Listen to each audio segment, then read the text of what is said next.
What's going on, everybody? Welcome back to another video. Today we're going to be talking about fall bass fishing. It's getting that time right now. It's easing into September, October time frame. How do you target bass in the fall across the country, nationwide? I'm going to run you through some tips of mine and some golden rules of bass fishing that are going to just help you out to find more fish and catch more fish this fall. We're going to talk some baits. We're going to talk how to break a lake down. We're going to do some map study. And I'm going to show you guys what I'm looking for. So stay tuned to the video. It's going to be a good one. All right, so coming into this, my goal was to show you guys a little bit more about fall bass fishing, right? So a lot of the times this can be a pretty tricky time of year. You got multiple different factors that can contribute to your success. The lakes start to usually draw down in the fall. Water levels start to fall. You get cooling temperatures, which means a lot of the times the lakes can be turning over, if you've ever heard that term, which means heat rises, right? So the warm water at the bottom of the lake starts to become warmer than the surface temperature of the water when it cools down. So the lake starts to turn over. You get a lot of weird smells like oxygen and different just gases coming up from the bottom of the lake. That can change the fishing too. So the main key is, what do the bass do in the fall? So multiple different lakes, different times of year, each thing is going to change, right? So I wanted to show you guys this is a Humminbird Explorer and Lake Master map, and what I'm looking for contour wise, where I'm going to start my search for bass. This is Lake Chattooga, obviously, so this is not a brand new lake to me. So I do kind of know where these fish get in the fall. We're going to talk blueback herring lakes first, and then we'll go to like your more traditional lakes, lakes on the Tennessee River, lakes out west. We're going to talk about how these fish transition. So in the fall and in the summer, these fish relate. We're talking herring lakes now. These fish relate their whole thing on feeding up for the winter, right? Their summer patterns, they're going to sit on these points and in these brush piles, just big community points like this, super obvious. You also have these little short stubby points. And in the fall, fish are preparing for the winter and they're going to start to move towards their winter haunts. So I like to start targeting the creek brush and creek piles a lot more so than I do the main lake stuff like I would in the summertime. For instance, right here, you have the main river channel running through Lake Chattooga right here. The dam is right here. This creek is one that's really popular for them to get in right here in the fall. Where I would target in this creek, these fish are going to be coming off the main river, getting in all these little points and pockets and things like that, and they'll ultimately wind up in the ditch in the wintertime, getting down deep, gorging on bait fish in these ditches. But I'm going to target these fish in the fall, especially on anywhere that's close to deep water, where they can slide off when it gets cold and they get it, their wintertime home is right there. The bait fish usually congregate in the creeks more so in the fall as well. That's a rule that's going to apply in on your herring lakes, on your lakes out west, on your Alabama lakes, all these places. Bait fish usually congregates in the backs of the creeks. So on their way back, on their migration, they're going to stop. You're going to be able to catch fish on all these little points like this.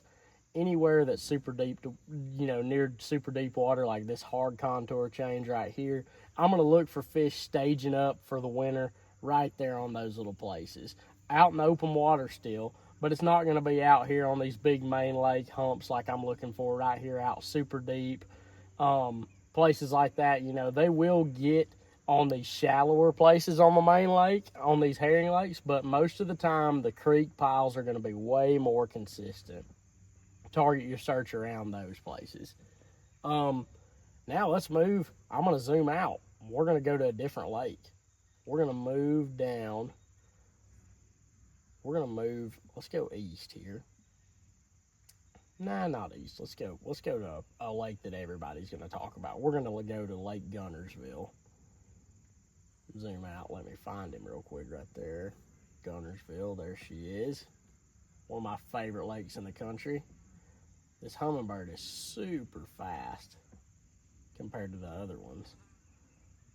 All right here we go. Here's Lake Guntersville. So right here, just for instance, you have all these big major creeks on Guntersville. Right here, we're going to take a look at South Saudi Creek right here. These fish, a lot of the times in the summer, are going to relate out here on these main river ledges.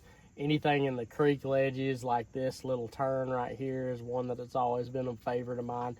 Anywhere that's just a hard drop or turn, in the summer, those fish are going to set up on. Now, what happens in the fall, those fish are set up to feed right there. In the summertime, they get out there, they hang out offshore most of the time. Now, the bait fish are going to start to migrate into the backs of the creeks.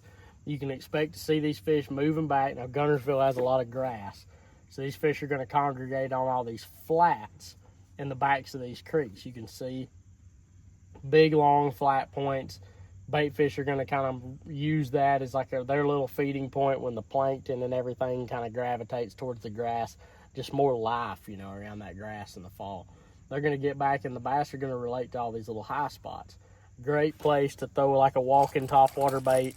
One of my favorites, an old school Vixen or a super fluke or a super spook, Vixen. You got a big, you know, if the wind's blowing really hard, I like this cane walker right here. And if there's no wind at all, I like something like this Berkley drift walker. Those three right there, you got old school and you got, you know, different types of baits that you're going to be able to target those with. But in fall, you got to think bait fish, square bill crankbaits, spinner baits, chatter baits. I'm going to show you guys some of my favorites, especially that I use around the house. But, and a couple wild cards in there as well. But in the fall, on Lake Guntersville, Tennessee River in general, you can start to look for your search. A lot of fish, you know, moving to the backs of these creeks. And there's also fish on the Tennessee River. This is the wild card of fish that never leave. They kind of relate to these main river bars. So off the main river, you're going to have fish that live there all summer long and all winter long and all spring long. Fish that just live on the main river on the TVA. Those fish that are out here sitting on the main river don't always go to the backs of the creeks. A lot of the times they will slide up on the shallowest part of these bars, right on the side of the main river. These are called bars. You're going to look for irregularities like this right this little dip right here, a little indention, something like that. You can go down these bars and target these little indentions, little high spots with the top water, a chatterbait, a lipless crankbait. All those are going to hold fish. The bait fish congregate on them, and the bass love to get around them. A lot of the times, you know, old school Kentucky Lake, any bar, indention, or anything like that is somewhere you can sit and catch a group of fish coming in and out. Big deal right there. Bars, you know, it doesn't have to be just a straight line of a bar. These big flats on the sides of the main river, you can find the fish grouped up like that. It's a little bit harder, but sometimes if you find them in those places, it's a little bit sneakier. Let's talk about out west. Same deal. We're going to zoom way out. We're going to go to a lake that I've got a tournament here coming up real soon. Go up here to Oklahoma. Zoom in. Let you follow Oklahoma. I don't have a tournament there. We're going to go to Grand Lake. Right here she is. Near Grove, Oklahoma. So when I'm studying Grand Lake, I'm looking at all these big giant creeks, thinking about where these fish are going to come in on these creeks right here, and they're going to stop and stage for the wintertime. Coming in, the fish are going to, and the bait fish are going to follow the creek channel, so a lot of the times they're going to get on these real steep places on their way back into a creek to migrate in there in the fall. A big point like this that sticks in the creek, the fish are going to stop there and stage.